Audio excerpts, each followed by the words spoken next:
এই লাইটহাউসটিকে পাহারা দিতে আপনাকে বছরে প্রায় 15 কোটি টাকা দেওয়া হবে।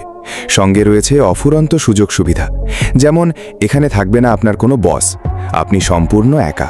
মনের ইচ্ছে মতো ঘুমাতে পারবেন, মাছ ধরতে পারবেন, যা মনে চায় তাই করতে পারবেন। আপনার কাজ শুধু একটাই, লক্ষ্য রাখতে হবে এই লাইটহাউসের লাইটটি ঠিকঠাকভাবে জ্বলছে কিনা। যদি লাইটটি কখনো বন্ধ হয়ে যায় তাহলে সঙ্গে সঙ্গে লাইটটি অন করতে হবে, বা কোনো সমস্যা দেখা দিলে সেটি মেরামত করতে হবে। ব্যাস এইটুকুই আপনার কাজ। বাকি সময় আপনার যা ইচ্ছে করতে পারবেন এবং মাসের শেষে কোটি কোটি টাকা গুনতে পারবেন। এত সুযোগ সুবিধা শোনার পর এই চাকরিটা পেতে আপনার ইচ্ছে করছে নিশ্চয়ই।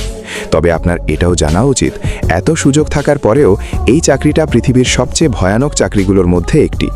কারণ এই লাইটহাউসগুলো ঠিক সমুদ্রের মাঝে অবস্থিত। এখানে থাকা অবস্থায় আপনি কারো সাথেই যোগাযোগ করতে পারবেন না। এখানে নেই কোনো ইন্টারনেট সুবিধা, কারণ এখানে কোনো নেটওয়ার্ক নেই। একাকিত্ব আপনাকে সবসময় ঘিরে থাকবে। সবচেয়ে ভয়ঙ্কর ব্যাপার হলো এখানে প্রায়ই বড় বড় সামুদ্রিক ঝড় হয়। সেই ঝড়ের তাণ্ডব এতটাই ভয়ানক হয় যে মাঝে মাঝে সমুদ্রের জল টাওয়ারের ওপর আছড়ে পড়তে থাকে, যার ফলে এই কাজে মৃত্যুও পর্যন্ত হতে পারে। তাছাড়া হঠাৎ অসুস্থ হলে কোনো চিকিৎসারও ব্যবস্থা নেই।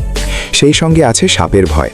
যেমন অ্যামাজনের স্নেক আইল্যান্ডে থাকা লাইটহাউসে এই পর্যন্ত বহু লোক শুধু সাপের কামড়েই মারা গিয়েছে। এখন সবার মনেই হয়তো একটি প্রশ্ন ঘুরপাক খাচ্ছে, সেটি হলো এই লাইটহাউস কেন সমুদ্রের মাঝেই তৈরি করা হয়েছে? এর কাজই বা কী? আর কেনই বা এই লাইটের প্রতি সবসময় নজর রাখতে হয়? আর কেনই বা এই লাইট কখনো বন্ধ করা যায় না? এই প্রশ্নের উত্তর জানতে হলে আপনাকে ইতিহাসে ফিরে যেতে হবে। যে সময় না ছিল কোনো গাড়ি, না ছিল কোনো প্রযুক্তি। যে সময় এক দেশ থেকে আরেক দেশে পাড়ি দেওয়ার একমাত্র উপায় ছিল জলপথ। সেই সময় ক্যাম্পেস মারিয়াস নামে একজন অসাধারণ নাবিক ছিলেন।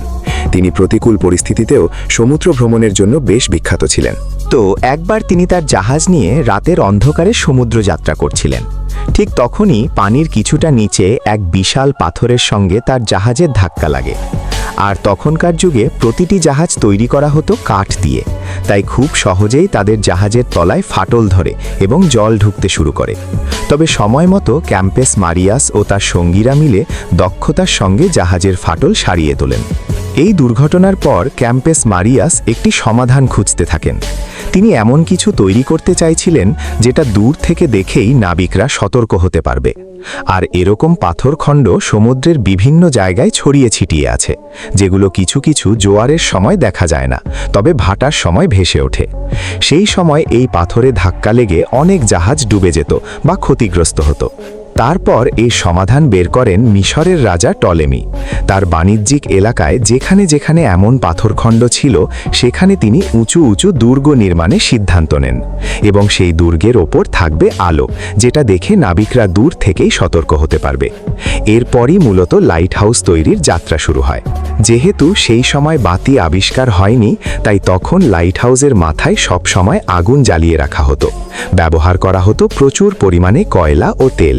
তবে বর্তমানে সেই লাইট হাউসগুলোতে উন্নত লাইটের ব্যবহার করা হয়, যার ঝলকানি অনেক দূর থেকেই দেখা যায়। এখন আরেকটি প্রশ্ন হলো, সমুদ্রের মাঝে এই পাথরগুলো কোথা থেকে এলো? এগুলো মূলত সমুদ্রের তলদেশে আগ্নেয়গিরি থেকে লাভা বের হতে হতে উঁচু হয়ে চরের মতো তৈরি হয়, এবং একটা সময় সেই লাভা ঠান্ডা হয়ে পাথরে রূপান্তর হয়। আর ঠিক একইভাবে তৈরি হয় সমুদ্রের মাঝে বিভিন্ন দ্বীপ। তো ভিউয়ার্স, নিয়মিত এমন আরও ভিডিও পেতে চ্যানেলটি সাবস্ক্রাইব করে পাশের বেল আইকনটি প্রেস করে দিন।